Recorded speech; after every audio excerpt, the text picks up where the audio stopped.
प्यारे दोस्तों, आज हम आपको झारखंड के जलप्रपात से संबंधित सभी महत्वपूर्ण प्रश्नों को क्लियर करवाने वाले हैं। आप लोग इस वीडियो में शुरू से अंत तक बने रहिएगा ताकि अगर आपके एग्जाम में झारखंड के जलप्रपात से संबंधित अगर प्रश्न पूछे जाएं तो उसका उत्तर आप आसानी से कर पाएं। चलिए आइए देखिए झारखंड के जलप्रपात से संबंधित पहला सवाल। बूढ़ाघाघ जलप्रपात किस जिले में स्थित है? जी हाँ, तो आपका उत्तर हो जाएगा लातेहार जिला में। किस जिला में? लातेहार जिला में। अब देखिए कुछ और फैक्ट जान लीजिए बूढ़ाघाघ जलप्रपात के बारे में। देखिए बूढ़ाघाघ जलप्रपात का अन्य नाम लोध जलप्रपात है। लोध जलप्रपात कहिए या बूढ़ाघाघ जलप्रपात कहिए, एक ही है। यह लातेहार जिला में बूढ़ी नदी पर स्थित है। यह झारखंड का सबसे ऊंचा जलप्रपात है। अगर आपसे पूछा जाए कि झारखंड का सबसे ऊंचा जलप्रपात कौन है ना, तो बूढ़ाघाघ जलप्रपात यानी लोध जलप्रपात। इसकी ऊंचाई जो है 143 मीटर एवं समुद्र तल से अगर पूछा जाए तो 137 मीटर है। तो ऑप्शन में 143 रहे तो 143 टिक कीजिएगा और 137 रहे तो 137 मीटर टिक कीजिएगा। ठीक है, तो इसकी ऊंचाई कितना है? 137 मीटर है ना। यह झारखंड का सबसे ऊंचा जलप्रपात है। इसका अन्य नाम लोध जलप्रपात है। जी हाँ, यह बूढ़ी नदी पर स्थित है, लातेहार जिला में है। चलिए आगे बढ़िए, प्रश्न संख्या दूसरा। मोतीझारा जलप्रपात कहाँ पर स्थित है? जी हाँ, तो मोतीझारा जलप्रपात जो है वह साहिबगंज जिला में राजमहल पहाड़ी पर स्थित है। कहाँ है? राजमहल पहाड़ी पर स्थित है। यह जलप्रपात अजय नदी पर स्थित है। मोतीझारा जलप्रपात जो है वह अजय नदी पर स्थित है तथा इसकी ऊंचाई लगभग 46 मीटर है। जी हाँ, अजय नदी पर राजमहल पहाड़ी पर स्थित है। Option number A. प्रश्न संख्या तीसरा।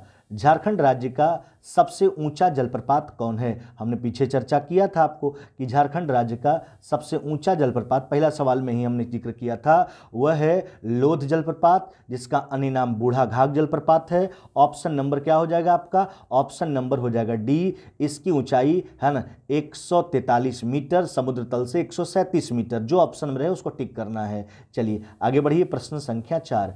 किस नदी के द्वारा मोतीझारा जलप्रपात का निर्माण किया जाता है? तो अभी हमने जिक्र कर दिया सवाल नंबर दूसरा में, है ना, कि अजय नदी के द्वारा। क्या हो जाएगा? अजय नदी, ऑप्शन नंबर ए। प्रश्न संख्या 5वां। बूढ़ाघाघ जलप्रपात की ऊंचाई कितनी है? देखिए 143 मीटर तो ऑप्शन में नहीं, 137 मीटर है, तो उत्तर मारेंगे 137 मीटर। आगे बढ़िए, प्रश्न संख्या 6। निम्नलिखित में से किस जिले में पंचगढ़ जलप्रपात है? जलप्रपात स्थित है? जी हाँ, किस जिले में पंचगढ़ जलप्रपात स्थित है ना? तो आपका उत्तर हो जाएगा ऑप्शन नंबर बी। देखिए पंचगढ़ कहिए या पंचघाघ कहिए, जी हाँ, पंचगढ़ या पंचघाघ जलप्रपात खूंटी जिले में स्थित है। यह 5 अलग अलग झरनों का समूह है। यह बनई नदी पर स्थित है। किस नदी पर? बनई नदी पर। आगे बढ़िए, प्रश्न संख्या 7वां। किस जिले में हुंडरू जलप्रपात स्थित है? जी हाँ, तो आपका उत्तर हो जाएगा ऑप्शन नंबर डी, रांची जिले में हुंडरू जलप्रपात स्वर्ण रेखा नदी पर स्थित है। इसकी ऊंचाई 98 मीटर है ना, और 74 मीटर समुद्र तल से। तो अगर 98 रहे ऑप्शन में तो 98 मारना है, 74 रहे तो 74 मारना है, 74 है ना। जी हाँ, तो रांची जिले में स्थित है स्वर्ण रेखा नदी पर। आगे बढ़िए, प्रश्न संख्या 8वां। निम्नलिखित में से किस नदी के द्वारा पंचगढ़ जलप्रपात का निर्माण होता है? जी हाँ, ये हम पहले चर्चा कर दिए। पंचगढ़ या पंचघाघ जलप्रपात का निर्माण जो है वह जो है बनई नदी पर है। किस नदी पर स्थित है? बनई नदी पर। Option number A. प्रश्न संख्या 9। निम्नलिखित में से कौन सा जलप्रपात झारखंड राज्य का दूसरा सबसे ऊंचा जलप्रपात है ना? तो वह है आपका हुंडरू जलप्रपात। कौन है? हुंडरू जलप्रपात। इसकी ऊंचाई जो है कितना है? 74 मीटर। 98 मीटर रहे तो 98 मीटर मार देना है। जी हाँ, आगे बढ़िए, प्रश्न संख्या 10।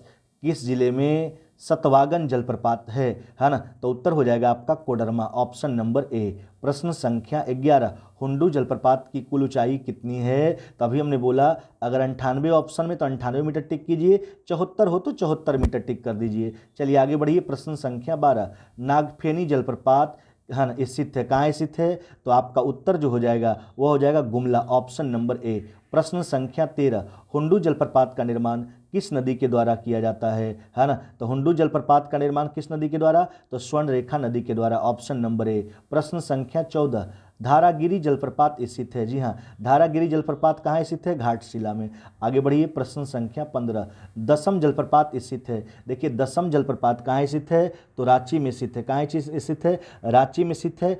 कचनी या काची उसको कहिए, है ना, काची नदी पर स्थित है ना। जी हाँ, देखो यह इसका नाम दसम जलप्रपात इसलिए पड़ा क्योंकि ऊंचाई से गिरने के बाद जो है इसका पानी जो है वह 10 धारा में बढ़ जाता है, इसलिए इसका नाम दसम जलप्रपात पड़ा। यह कचनी या काची नदी पर स्थित है, इसकी ऊंचाई 40 मीटर है, यह रांची में स्थित है। आगे बढ़िए प्रश्न संख्या 16। चलिए, प्रेमाघाट जलप्रपात किस जिले में स्थित है ना? तो उत्तर हो जाएगा आपका ऑप्शन नंबर 1 गुमला। प्रश्न संख्या 17, दसम जलप्रपात का निर्माण किस नदी के द्वारा होता है? हमने बता दिया था पीछे, कांची नदी के द्वारा। Option number A. कांती जलप्रपात किस जिले में स्थित है ना? तो उत्तर हो जाएगा लातेहार, ऑप्शन नंबर ए। प्रश्न संख्या 19, पंचघाघ है ना जलप्रपात किस जिले में स्थित है ना? तो उत्तर हो जाएगा आपका ऑप्शन नंबर बी, खूंटी जिले में। प्रश्न संख्या 20, गौतम घाघ जलप्रपात किस जिले में स्थित है ना? तो उत्तर हो जाएगा आपका ऑप्शन नंबर ए, लातेहार जिला में। आगे बढ़िए प्रश्न संख्या 21, निम्नलिखित में से किस जिले में हेपात जलप्रपात है? तो उत्तर हो जाएगा आपका ऑप्शन नंबर सी, गुमला जिले में। प्रश्न संख्या 22, घरघरिया जलप्रपात किस जिले में स्थित है या बनती है ना? तो उत्तर हो जाएगा आपका ऑप्शन नंबर सी, लोहरदगा। प्रश्न संख्या 23, निम्नलिखित में से किस नदी के द्वारा हेपात जलप्रपात का निर्माण होता है ना? तो उत्तर जो हो जाएगा आपका ऑप्शन नंबर ए हो जाएगा, घाघरा। क्या हो जाएगा आपका? सॉरी, ऑप्शन नंबर बी हो जाएगा, घाघरा। क्या हो जाएगा? Option number B, Ghaghara.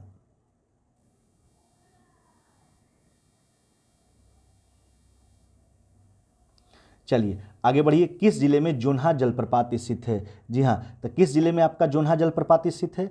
तो वह है आपका ऑप्शन नंबर ए, है ना। चलिए आगे बढ़िए, प्रश्न संख्या 25, निम्नलिखित में से किस नदी के द्वारा जोन्हा जलप्रपात का निर्माण करवाया जाता है ना? तो उत्तर हो जाएगा राडू, ऑप्शन नंबर ए। प्रश्न संख्या 26, गौतम धारा जलप्रपात स्थित है? जी हाँ, गौतम धारा जलप्रपात जो है वह कहाँ स्थित है? तो वह रांची में स्थित है। कहाँ स्थित है? रांची में। जी हाँ, ऑप्शन नंबर हो जाएगा आपका ए। जी हाँ, तो यह था आपका झारखंड के जलप्रपात से संबंधित सभी महत्वपूर्ण प्रश्न, जिसमें हमने 26 प्रश्नों का डिस्कशन करवाया।